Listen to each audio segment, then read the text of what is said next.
Hello दोस्तों, my name is Prince Kumar. मेरे YouTube channel पीके भी साइंस मस्ती में आपका स्वागत है। आज मैं आपको क्लास 12th के लिए स्टोरी ऑफ इंग्लिश का VVI क्वेश्चन आंसर कराऊंगा, जो हर साल पूछा जाता है और वह फिक्स ही रहता है कि हर साल ये आता ही आता है। तो हम लोग उसके बारे में जानते हैं। हम लोग पहले वीडियो में 1 से लेकर 9 क्वेश्चन तक पढ़ चुके थे। आज हम लोग पढ़ेंगे क्वेश्चन नंबर 10। तो आइए हम लोग देखते हैं आगे।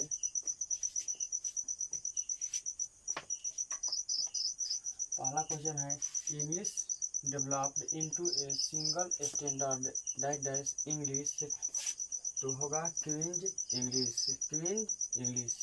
क्वीन इंग्लिश में होगा, ये क्वींज इंग्लिश है। समझिए, William Langland and Geoffrey Chaucer are known as writer of. तो विलियम लैंगलैंड और जोफ्री चौसर कौन से पीरियड से है, इंग्लिश के कौन सा पीरियड है जिससे रिलेटेड पोएट है? तो विलियम लैंगलैंड और जोफ्री चौसर मिडिल इंग्लिश पीरियड से है। और मिडिल इंग्लिश का पीरियड है 1150 ईस्वी से लेकर 1500। 1150 से 1500 जो पीरियड है वह मिडिल इंग्लिश कहलाता है। और मिडिल इंग्लिश में प्रिंटिंग प्रेस का आविष्कार हुआ था 1476 ईस्वी में। तो मिडिल इंग्लिश का पीरियड जो है उसमें प्रिंटिंग प्रेस का आविष्कार हुआ था 1476 ईस्वी में। Standard British English speech came to be known as receive pronunciation, RP बोल सकते हैं शॉर्टकट में, receive pronunciation. English belongs to ancient dash family of language. तो Indo European. Anglo Saxons invaded England in the 15th century. यानी Anglo Saxon जो थे, ये 3 जाति थे, ये इंग्लैंड पर आक्रमण किए थे 5th सेंचुरी, 5वीं शताब्दी में। इसका रियल डेट है 449। 5th सेंचुरी में 5वीं शताब्दी में इन्होंने इंग्लैंड पर आक्रमण किए थे एंग्लो सेक्शन। इंग्लैंड पर आक्रमण कब किए थे? 449 ईस्वी में, 5वीं शताब्दी में, जिसको बोलते हैं 5th century. Who were called together the Anglo Saxon. ये एंग्लो सेक्शन 3 जाति थे, एंगल सेक्शन यूज टुगेदर कॉल्ड एंग्लो सेक्शन ये 3 जाति थे। ये romantic revival associated with. Romantic revival जो है, famous romantic poet William Wordsworth है।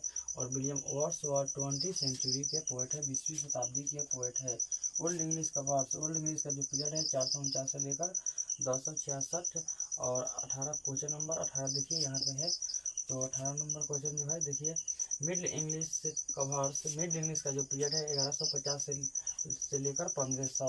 मिडिल इंग्लिश का पीरियड है 1150 से 1500। और मिडिल इंग्लिश से रिलेटेड पोएट है जोफ्री चौसर और William Langland.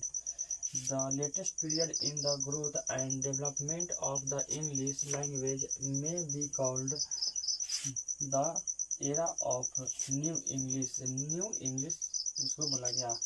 English used in since 1500 till now is called English. 1500 से जो अभी तक जो प्रयोग किया जा रहा है उसको क्या बोलते हैं? 1500 से अभी तक, 1500 से अभी तक जो है टिल नाउ, अभी तक जो है उसको बोलते हैं मॉडर्न इंग्लिश। 1500 से जो अभी तक जो पीरियड चल रहा है उसको क्या बोलते हैं? Modern English. The history of English language is just about 10 years old. 1500 यानी 15 साल पुराना है। इंग्लिश जो लैंग्वेज है, इंग्लिश जो भाषा है, वह कितने साल पुराना है? तो 15 साल पुराना है, 1500 साल पुराना है। 1500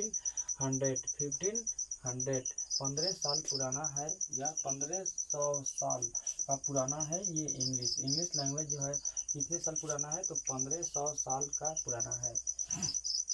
बंकिम चंद्र रोट राजमोहन वाइफ का राइटर है बंकिम चंद्र चटर्जी। और बंकिम चंद्र के द्वारा लिखा गया है राजमोहन वाइफ का राइटर है बंकिम चंद्र। राजमोहन वाइफ का राइटर कौन है? बंकिम चंद्र। और द फर्स्ट इंडियन नोबेल जो है राजमोहन वाइफ है। फर्स्ट इंडियन नोबेल कौन है? राजमोहन वाइफ, जिसका राइटर है बंकिम चंद्र।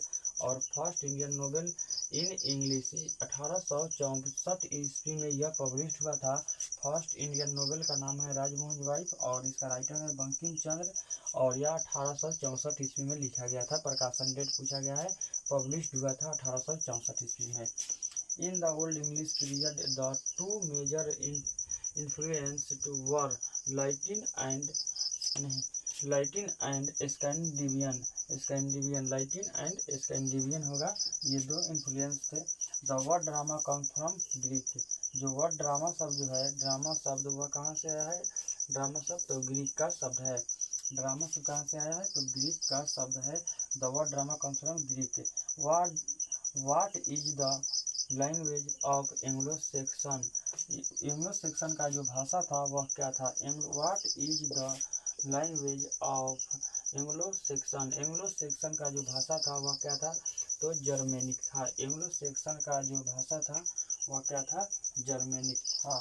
तो इतना आप लोग स्क्रीनशॉट ले लीजिए इसका। ये लेक्चर नंबर 2 है और इसके बाद हम लोग फिर मिलते हैं लेक्चर नंबर 3 में। 25 से आगे हम लोग स्टार्ट करेंगे क्वेश्चन नंबर 26। 25 यहाँ पे समाप्त हुआ, क्वेश्चन नंबर 26 हम लोग देखेंगे अगले वीडियो में लेक्चर नंबर 3 में।